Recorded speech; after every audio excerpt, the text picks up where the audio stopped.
अब ये भी कहा जा रहा है कि बच्चों की भी वैक्सीनेशन शुरू की जा रही है और स्कूल्स में अमले को तो वैक्सीनेटेड किया ही जा रहा है, लेकिन बच्चों में भी आपको पता है कि ये फैल रहा है, पहले फैलता भी रहा है। अभी बच्चों की वैक्सीनेशन के लिए क्या क्राइटेरिया है, उनको किस तरह लगेगी, उनके लिए भी क्या आगे इसी तरह बूथ बनाए जाएंगे, यहाँ पे स्टेशन होंगे जहाँ पर जाके वो सेंटर से वैक्सीनेशन लगवा सकेंगे? दुनिया भर में बच्चों के लिए वैक्सीन ऑलरेडी जो है वो लग रही है। पूरी जो डेवलप्ड कंट्रीज हैं, पाकिस्तान में भी इस पे काम जारी है और 12 साल से कम जो बच्चे हैं उनके लिए वैक्सीन की फराहमी को यकीनी बनाने के लिए इस वक्त डिस्कशन जारी है और जल्द से जल्द इंशाल्लाह वैक्सीन अवेलेबल होगी। तो उनके लिए स्पेशल काउंटर बनाए जाएंगे और स्कूल्स में भी एहतमाम किया जाएगा कि उनको जाके वहीं पे वैक्सीन लगाए जाएँ और स्पेशल अरेंजमेंट के तहत वहाँ पे एम्बुलेंस का इंतज़ाम हो और खुदा खासा ऐसे कोई ज़रूरत पेश आए तो डॉक्टर्स वहाँ मौजूद हों। तो गवर्नमेंट इस पर काम कर रही है और इंशाल्लाह पाकिस्तान में भी बाकी मुल्कों की तरह बच्चों में वैक्सीनेशन जो है वो अवेलेबल हो जाएगी, क्योंकि बहुत ज़रूरी है कि बड़े उम्र के लोग तो वैक्सीन से बच जाते हैं, लेकिन इस वक्त जो नया वायरस है ये बच्चों में भी काफ़ी तेज़ी से फैल रहा है, क्योंकि वहाँ पे वैक्सीन नहीं लगी। बाकी बड़ों में तो वैक्सीन लगाई है, वहाँ निस्बतन कम खतरा है, लेकिन यहाँ पे बच्चों में इनकी स्प्रेड होने का चांसेस काफ़ी ज़्यादा है और दुनिया भर से रिपोर्ट्स आ रही हैं कि ये बच्चों में भी इन्फेक्शन फैल रहा है, तो वहाँ पे भी वैक्सीनेशन की अशद ज़रूरत है। सही। अच्छा डॉक्टर जवाद, मेरा आपसे ये सवाल है, आपने पिछले दिनों खबरें सुनी होंगी कि बैरून मुल्क से एक मुसाफिर आया, उसका टेस्ट किया गया, वो पॉजिटिव निकला, उसको करंतना किया गया, लेकिन वो करंतना से फ़रार हो गया। उसके बाद फिर कुछ टाइम लगा, उसको फिर से पकड़ के लाए गए, उसको फिर से करंतना किया गया। ये लोग जो बाहर से आ रहे हैं वहाँ तो हर तरह की सख्ती को बर्दाश्त करते हैं। वहाँ पे आपको मालूम होगा कि आप सर्टिफिकेट दिखाए बगैर किसी शॉपिंग मॉल में नहीं घुस सकते। आप अगर आम किसी मार्केट में भी जा रहे हैं तो वो जो मार्केट के अंदर लोग हैं या सेलर्स हैं वो आपको खुद बोलते हैं कि आप अपना मास्क ऊपर करें। इतनी सख्ती है वहाँ पर। लेकिन यहाँ आते ही ये लोग, इनका क्या मसला हो जाता है कि पता है पॉजिटिव है फिर भी निकल गए। जी, मुझे तो इसका आज़ादी एक्सपीरियंस है। जब मैं न्यूयॉर्क से कभी आया करता था PIA की फ़्लाइट पे, तो बाहर का अमला क्योंकि गैर मुल्की होता था तो बिल्कुल लाइनों में सारे लगे होते थे और जैसे ही जहाज़ के अंदर दाखिल होते थे और वही लोग जो बाहर सारी लाइन की पाबंदी कर रहे हैं वो मुख्तलिफ सीटों पे, अनअसाइंड सीटों पे बैठ रहे थे। अजीब लड़ाई झगड़ा शुरू हो जाता था PIA के जहाज़ के अंदर। तो ये एक अनफॉर्चुनेटली हमारा शायद हमारे मुल्क के अंदर क्योंकि कवानीन पर उतनी सख्ती से अमल नहीं होता, तो इस वजह से हर कानून को तोड़ना हम बायस फ़ख्र समझते हैं और कानून को फॉलो करना हम अपनी बेइज्जती समझते हैं। एटलीस्ट मैं पिछले दिनों में लाहौर में था तो वहाँ कुछ बड़े कुछ शॉपिंग मॉल्स थे, वहाँ पे वो सख्ती कर रहे थे कि आप अपना वैक्सीनेशन सर्टिफिकेट दिखाएं तब आप अंदर जा सकते हैं। लेकिन इस पे लोगों का आगे से रद्द-ए-अमल बड़ा शदीद होता था और लोग ये समझते थे कि उनकी तौहीन हो रही है कि उनसे कोई वैक्सीनेशन कार्ड मांगा जा रहा है। लेकिन मैं आपको एक बात बताऊं कि मैं कुछ करता हूं कि मैं जब दुकानों पे जाता हूं, स्पेशली फार्मेसीज पे, और वहाँ पे लोगों ने मास्क नहीं पहना हुआ तो मैं वहाँ पे एटलीस्ट बोलता ज़रूर हूँ और मैं कहता हूँ कि आप अपना मास्क पूरा पहनिए। बिल्कुल, ये इंडिविजुअली आपकी अपनी भी रिस्पॉन्सिबिलिटी है, ये कोई मजाक नहीं है। वो लोग जिन्होंने अपने प्यारों को खोया है, को उनसे बात करके देखे तो पता चलता है कि ये कितनी संगीन सूरत हाल है। इससे खुद को खुद बचाना है हमें।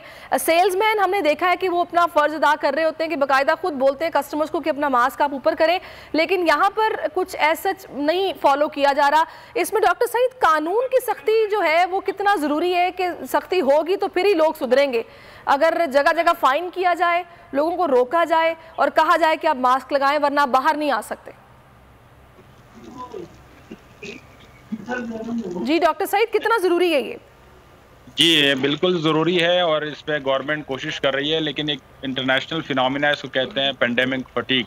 आवाम क्योंकि 2 साल हो गए और उनको जो है ये उकताहट हो चुकी है, तो गवर्नमेंट को भी चाहिए और आवाम को भी चाहिए, जिस तरह मीडिया अहम रोल प्ले कर रहा है, कि इसमें रिफ्रेशर अरेंजमेंट के तहत जो है इनमें अवेयरनेस फैलाई जाए कि ये खुदकुशी के बराबर है अगर आप मास्क नहीं पहनते हैं और आपको पता है कि आप पॉजिटिव है, आपको शक भी है और उसके बावजूद भी आप बड़े मॉल्स में जा रहे हैं या गैदरिंग में, शादियों में लोग जाते हैं, उनको पता है खांस रहे होते हैं, छींक रहे होते हैं, लेकिन वो वहाँ पे ये वायरस फैला रहे होते हैं। तो ये क्रिमिनल एक्टिविटी भी है अगर बंदा अपने जिम्मेदारी समझे तो, लेकिन ये हमारे यहाँ थोड़ा सा ये बहुत ज़्यादा एक्टिवली लोग फॉलो नहीं करते जो रूल्स हैं और या अपनी जिम्मेदारियां, तो अनफॉर्चुनेट है, लेकिन इस पे हमें काम करना चाहिए। काम बिल्कुल करना चाहिए और कैंपेन्स होनी चाहिए। अच्छा, टाइम क्योंकि कम है, 2 सवाल हैं, एक मैं राना साहब आपसे करूंगी और एक डॉक्टर सईद से करूंगी।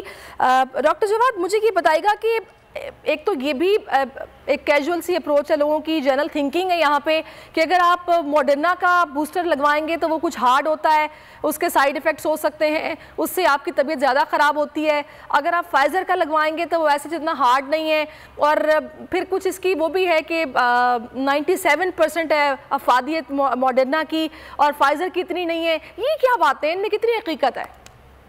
देखिए, एक तो ये है कि किसी भी दवाई का और वैक्सीन का कोई हल्का फुल्का साइड इफेक्ट आ सकता है।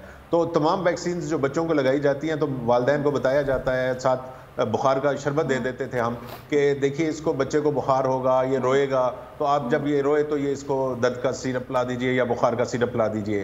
तो इस वजह से किसी भी दवाई से कोई भी हल्का फुल्का साइड इफेक्ट हो सकता है। बाकी जो वैक्सीन है कोरोना वायरस की, तमाम वैक्सीन जो हैं इनको अरबों लोगों को लगाई जा चुकी हैं पूरी दुनिया के अंदर, और हमें कोई मेजर साइड इफेक्ट नहीं मिला, जो बड़ा साइड इफेक्ट नहीं मिला।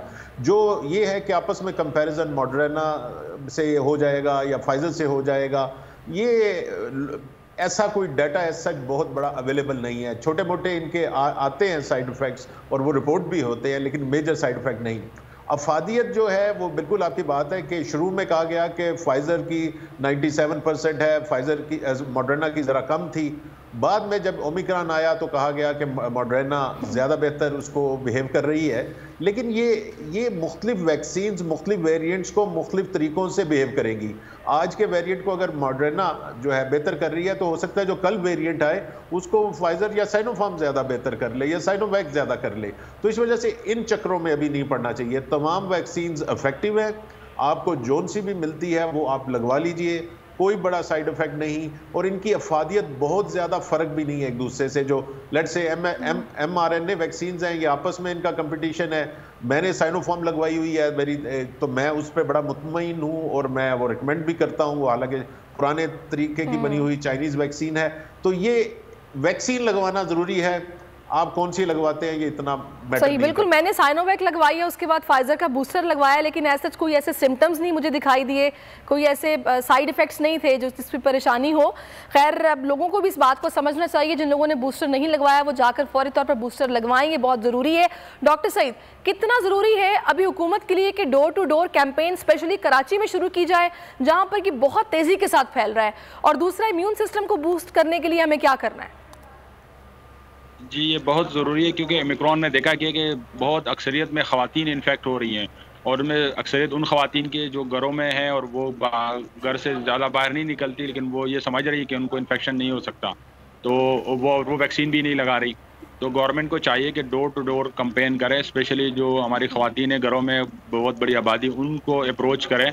और वैक्सीनेशन सेंटर में इस वक्त काफ़ी रश कम है, लोग कम आते हैं, तो इसका उल्टा होना चाहिए कि आवाम को हम एक्सेस करें और वैक्सीन जो है उनके डोर स्टॉप पे पहुंचाएं, ताकि उनका ये गिला भी खत्म हो जाए कि वो रश में नहीं खड़े हो सकते। सब्सक्राइब करें और बेल दबाएं ताकि कोई खबर रह न जाए।